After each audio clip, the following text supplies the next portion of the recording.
Sahabat Fresh Juice dimanapun Anda berada, sesaat lagi kita akan mendengarkan Fresh Juice Senin 31 Januari 2022 bersama Pastor Pionius Hendy OFM Cup dari Pontianak.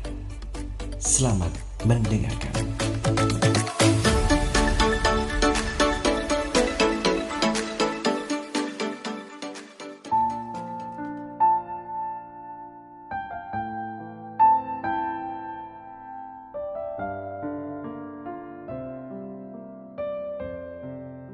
Salam jumpa kembali para pemirsa Fresh Juice. Senang rasanya kita bisa bersua lewat udara pada hari ini.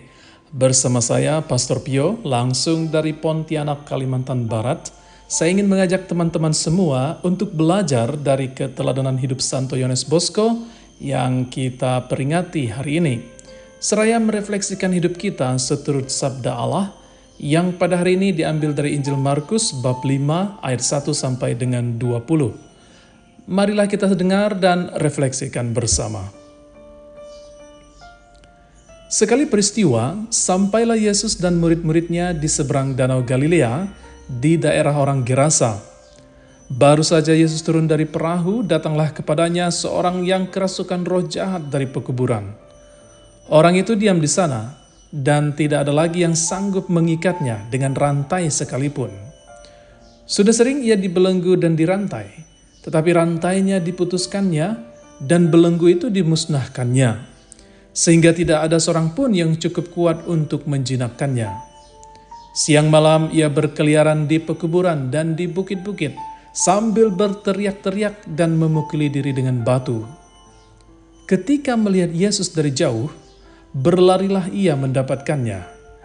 Ia lalu menyembahnya dan dengan keras ia berteriak, "Apa urusanmu dengan aku, hai Yesus, Anak Allah yang Maha Tinggi? Demi Allah, jangan siksa aku." Karena sebelumnya Yesus mengatakan kepadanya, "Hai engkau roh jahat, keluar dari orang ini." Kemudian Yesus berkatanya kepada orang itu, "Siapa namamu?" Jawabnya, "Namaku Legion, karena kami banyak." Ia memohon dengan sangat supaya Yesus jangan mengusir roh-roh itu keluar dari daerah itu. Adalah di sana, di lereng bukit, sekawanan babi sedang mencari makan. Lalu roh-roh itu meminta kepada Yesus, katanya, "Suruhlah kami pindah ke dalam babi-babi itu, dan biarkanlah kami memasukinya." Yesus mengabulkan permintaan mereka. Lalu keluarlah roh-roh jahat itu dan memasuki babi-babi itu. Maka kawanan babi yang kira-kira 2.000 jumlahnya itu terjun dari tepi jurang ke dalam danau dan mati lemas di dalamnya. Maka larilah penjaga-penjaga babi itu. Mereka menceritakan hal itu di kota dan di kampung-kampung sekitarnya. Lalu keluarlah orang untuk melihat apa yang terjadi. Mereka datang kepada Yesus dan melihat orang yang kerasukan itu duduk. Orang yang tadinya kerasukan legion itu kini berpakaian dan sudah waras. Maka takutlah mereka. Orang-orang yang telah melihat sendiri hal itu menceritakan apa yang telah terjadi atas orang yang kerasukan setan itu dan tentang babi-babi itu. Lalu mereka mendesak Yesus supaya meninggalkan daerah mereka. Pada waktu Yesus naik lagi ke dalam perahu, orang-orang yang tadinya kerasukan setan itu meminta supaya ia diperkenankan menyertai Yesus. Tetapi Yesus tidak memperkenankannya. Yesus berkata kepada orang itu, "Pulanglah ke rumahmu kepada orang-orang sekampungmu, dan beritahukanlah kepada mereka segala yang telah diperbuat oleh Tuhan atasmu. Dan ceritakanlah bagaimana ia telah mengasihani engkau." Orang itu pun pergi dan mulai memberitakan di daerah Dekapolis segala apa yang telah diperbuat Yesus atas dirinya, dan mereka semua menjadi heran. Demikianlah sabda Tuhan.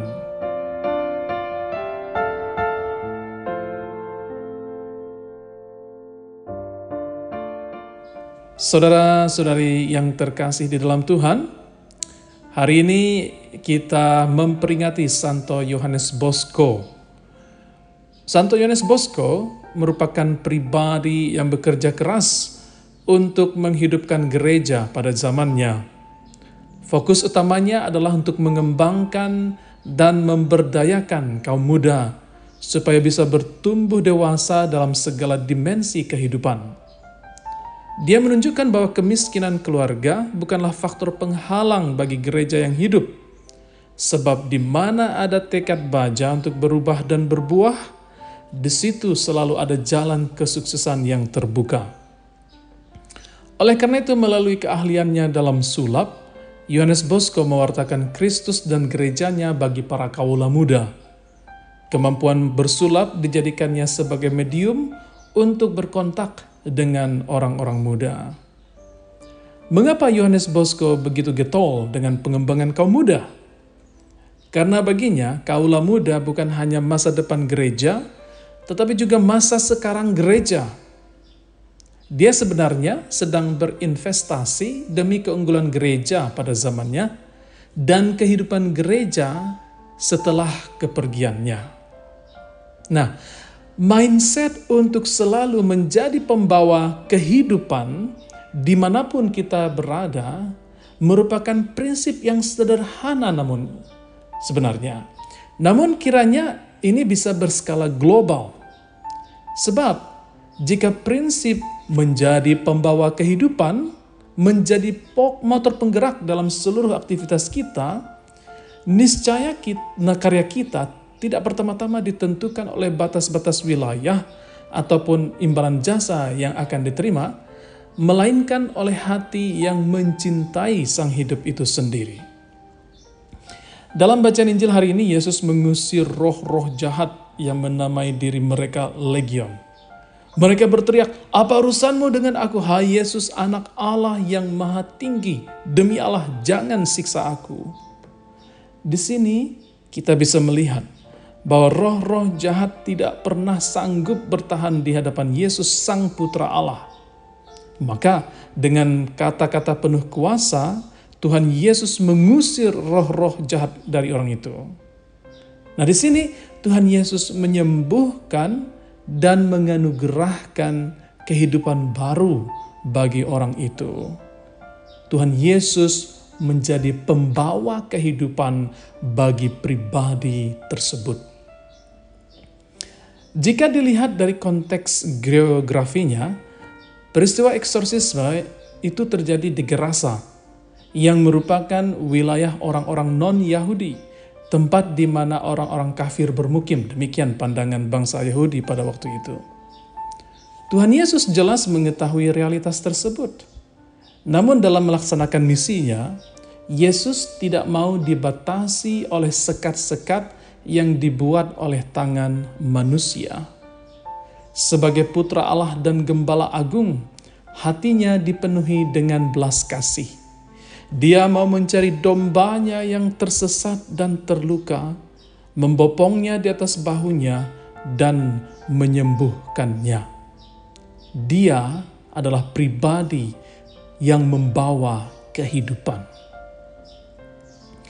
Belajar dari teladan Tuhan Yesus dan Santo Yohanes Bosco, kita juga kiranya mau menjadi pribadi yang selalu membawa kehidupan dimanapun kita berada dan melayani. Entah itu bagi kaum muda secara khusus maupun bagi gereja secara umum. Jika Tuhan Yesus pernah memberkati, bahkan memulihkan kehidupan kita yang hancur lebur, kini saatnya kita pun membawa Kristus yang hidup di dalam diri kita bagi sesama.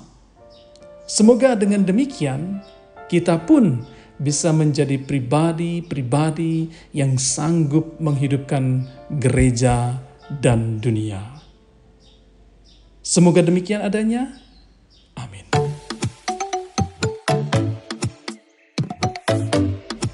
Sahabat Fresh Juice, kita baru saja mendengarkan Fresh Juice Senin 31 Januari 2022.